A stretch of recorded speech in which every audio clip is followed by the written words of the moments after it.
This is the afternoon edition of the Weather Xtreme video. This is for Wednesday evening, July 23rd. I'm James Spann. Showers and storms still possible tomorrow. A temporary drying trend on Friday and Saturday. Next week, another refreshing air mass. Doesn't that sound good? Let's go in there and take a look at some Skycam shots. Slow-moving storms in scattered pockets today. That's a downpour over downtown Jasper in Walker County. That's the view coming from the King Building. Tremendous rains from some of these storms today. In fact, the Weather Service in Huntsville at one point posting some flash flood watches for their counties. But it's not raining everywhere. That's our Tuscaloosa Skycam. At that point, the sky was partly sunny, and pretty much the same deal in Fayette up in northwest Alabama. That is looking to the east, and off in the distance you can see that big downpour that is over Walker County. Up on the water vapor satellite view, the upper low that's been drifting westward on the Gulf Coast is near Baton Rouge, Louisiana today, still aiding in the formation of showers and storms around here. And off to the west, a 6,000-meter upper high is around Denver, where it's awfully hot. That was the radar at 2:16. At that point, you can see some really heavy rain in counties like Cullman and Walker and Morgan and up northeast Alabama to the northeast of Fort Payne. These things are just not moving much at all, and they'll settle down somewhat later tonight, although we might see a late night storm because of an approaching front. And hey, for the 9th consecutive day, Birmingham under 90. That's amazing for mid to late July. Only 78 because of nearby storms. Upper 80s for Anniston and Gadsden. Tuscaloosa managing 90 today. There's a watch warning map. We've got severe thunderstorm watch boxes for parts of New England. Also to the west, parts of Arkansas and Oklahoma. That watch there until 8 o'clock tonight.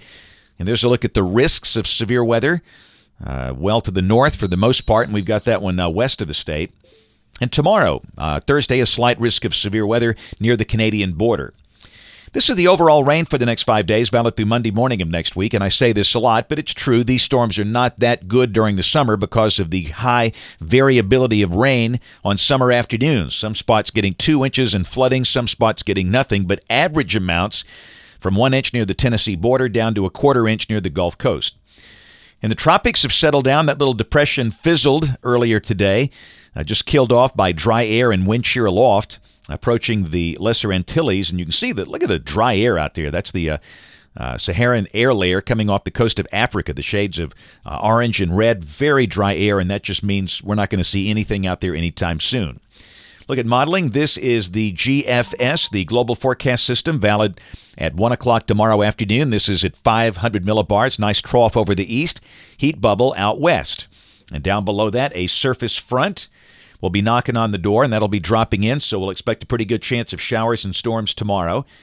Not going to rain all day, but it should rain at times, and again, the high only in the 80s. Tomorrow should be day 10, with a high under 90 for Birmingham. This is the high-res NAM, valid tomorrow evening at 6 o'clock, suggesting that front should be roughly along Interstate 59, with showers and storms in advance of that.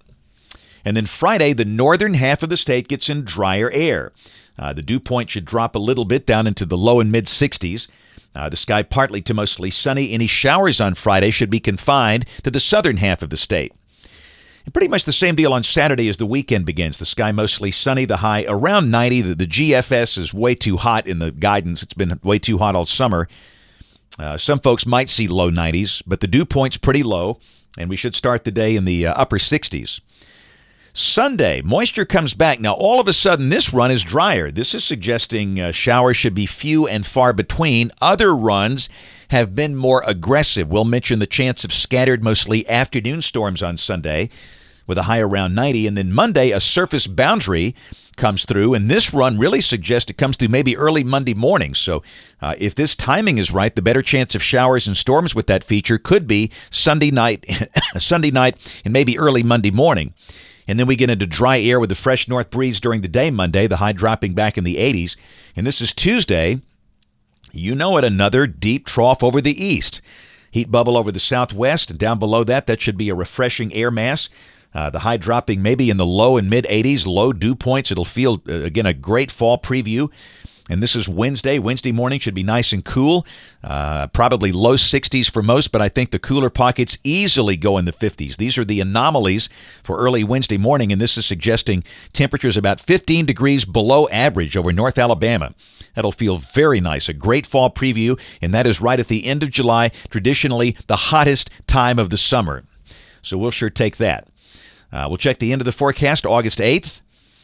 Showing another trough over the east, and down below that, evidence of a surface boundary around with a chance of showers and storms. But the good news, no sign of any excessively hot weather. In fact, look at these numbers. This is coming off the ensemble for the next 15 days. And it's really only got us up in the low 90s on, 1, 2, 3 days. And you can see that cool streak next week. That cool spot has got us down to 59 early Wednesday morning. So at the rate we're going, this is going to be one of the coolest Julys on record here.